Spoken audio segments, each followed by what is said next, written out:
Presidente ba siya? Ramos, I believe, is a president, one of the presidents of the Philippines. Siya ang next president after the court. Saan siya ngayon nga president gani? 1992 siya na inaugurate. The president.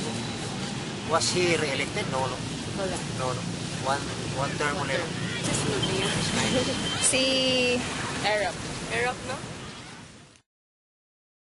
Fidel Ramos. The cigar man. About sa mga... Nainsekto siya about sa kanang mga... Fidel Ramos is the richest man in the Philippines now. Pero kwan na siya. Kanang kawakan ka lang siya.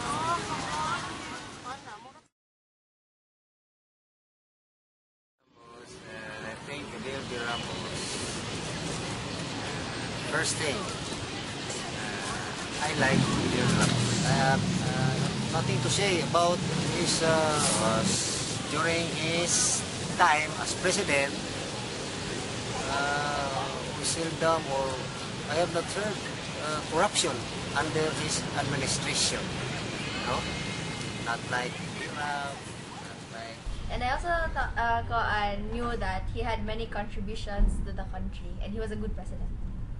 Okay. Okay, no, let's go. No negative. No. Actually, under his administration, he's done something, but we heard from the newspaper, from the TV, from the radio regarding his there was no what we call this, no, what term is this? Forgot the term.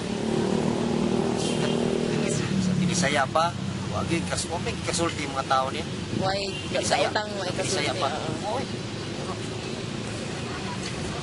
Pinang okay kayo sa under his administration, okay ka Philippines.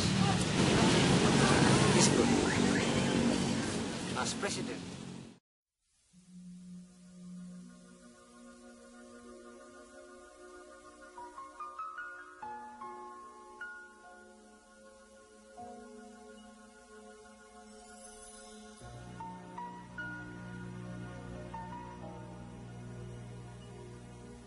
Fidel Valdez Ramos, popularly known as FVR, was the 12th president of the Philippines from 1992 to 1998.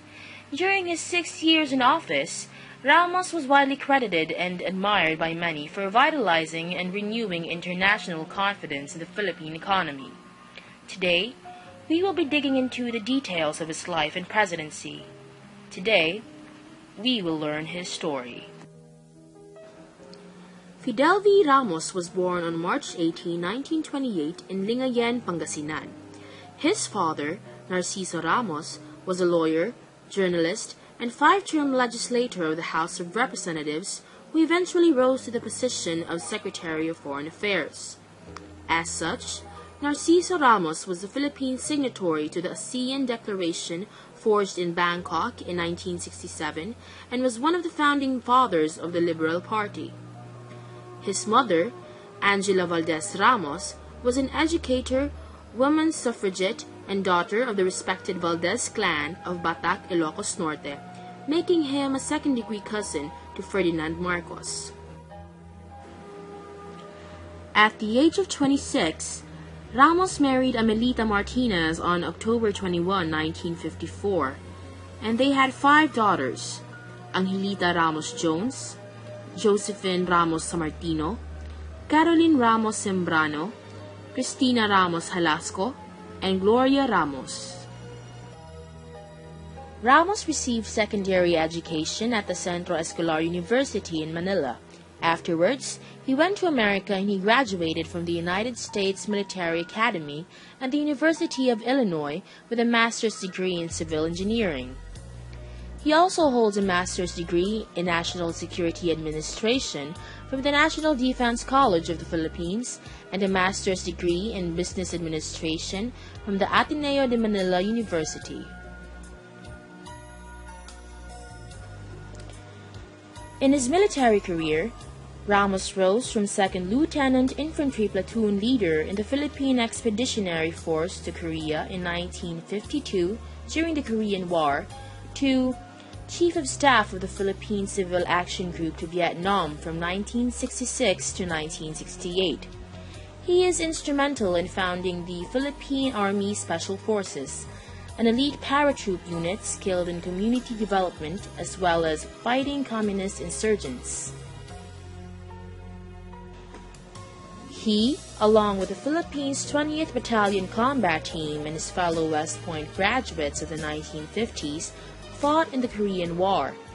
Ramos was one of the heroes of the Battle of Hill Erie, where he led his platoon to sabotage the enemy at Hill Erie.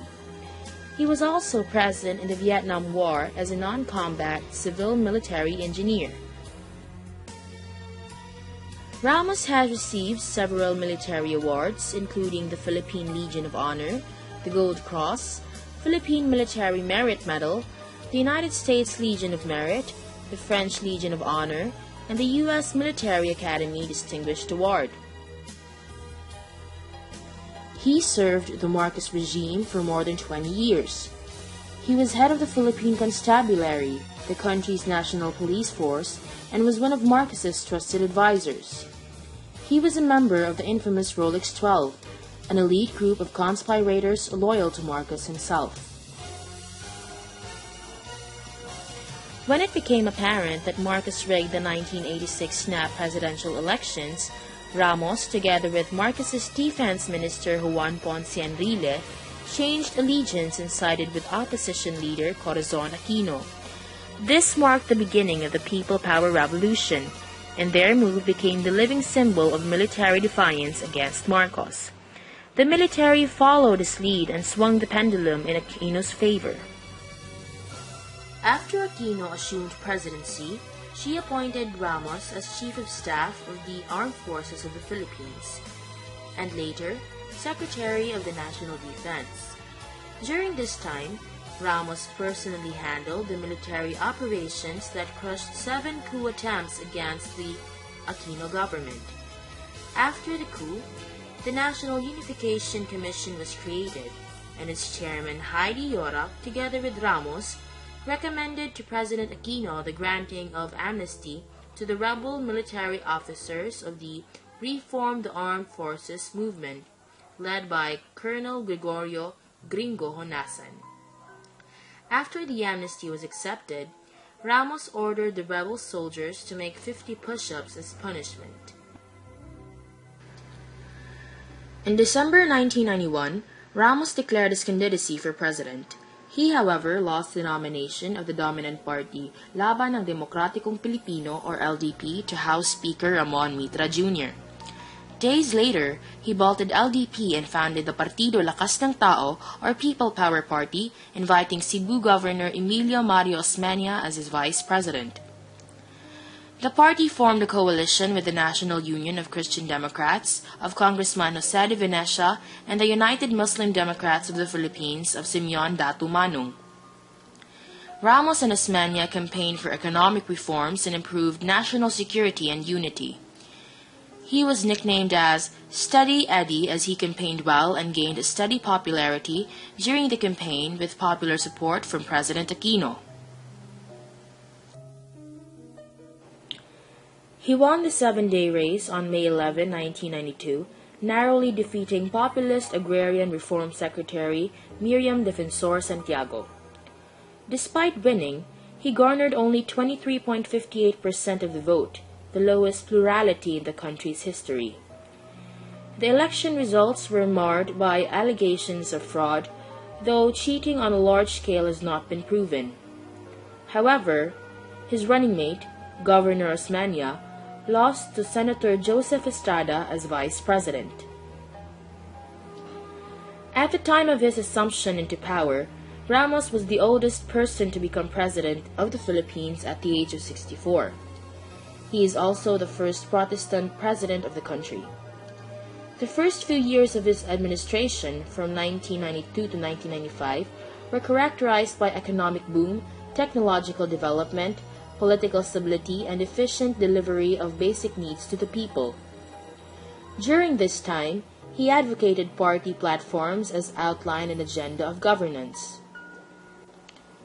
As in his case, He was the first Christian Democrat to be elected in the country, being the founder of Lakas CMD or Lakas Christian Democratic Party.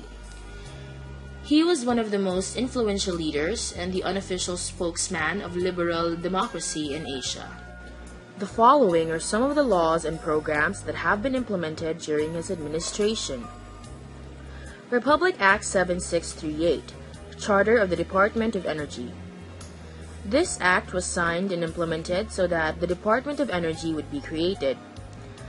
This department rationalizes the organization and functions of government agencies responsible for the management of energy in the Philippines. Being that one of the projects of Ramos was the proper management, sourcing, and allocation of energy, this act had to be implemented in order to have a department responsible for it. Republic Act 7648, Electric Power Crisis.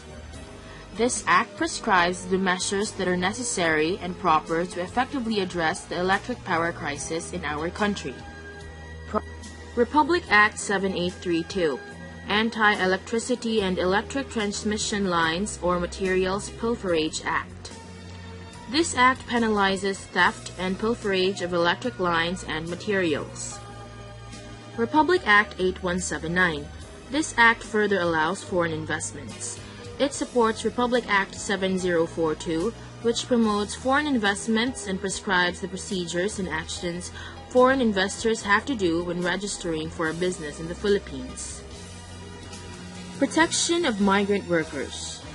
Ramos facilitated the enactment of Republic Act 8042, which is also known as the Migrant Workers Act. This act protects Filipino workers abroad. Philippines 2000. It had the objectives of achieving peace and stability, economic growth and development, energy and power generation, environmental protection, streamlined bureaucracy, agrarian reform program, and restatement of the death penalty. Like any other president, Ramos faced controversies during his presidency. He was accused of human rights violations for his role in the declaration of martial law during the Marcos era, for he was the commanding officer of the Philippine Constabulary during that time. He was also accused of corruption.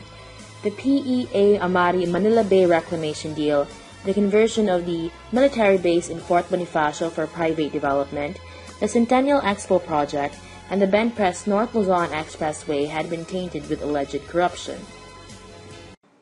A long-standing criticism of Ramos was whether his role in the Estrada ouster was motivated by his fear of being prosecuted in connection with the Centennial Expo and other scams. Fidel Valdez Ramos' term ended on 1998, and after his presidency, he founded the Ramos Peace and Development Foundation, a nonpartisan and nonprofit organization dedicated to the promotion of peace and development in the Philippines and in the larger Asia-Pacific region. Together with Bob Hawke, former Prime Minister of Australia, and Morihiro Hosokawa, former Prime Minister of Japan, Ramos founded the Boao Forum for Asia, or the BFA, a premier forum for leaders in government, business, and academia in Asia and other continents who are committed to promoting regional economic integration and bringing Asian countries even closer to their development goals. Fidel Valdez Ramos' term is considered to be one of the most orderly and productive presidencies in the Philippines. He pulled people to be more nationalistic through the Philippines 2000 campaign and was able to establish foreign relations with many countries that in turn made the country rich because of the Philippine market opening to foreign businesses.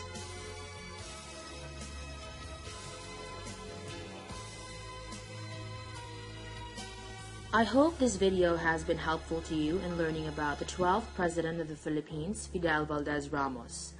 At the near end of this video are additional Did You Know facts that might interest you. Thank you for watching and enjoy your day.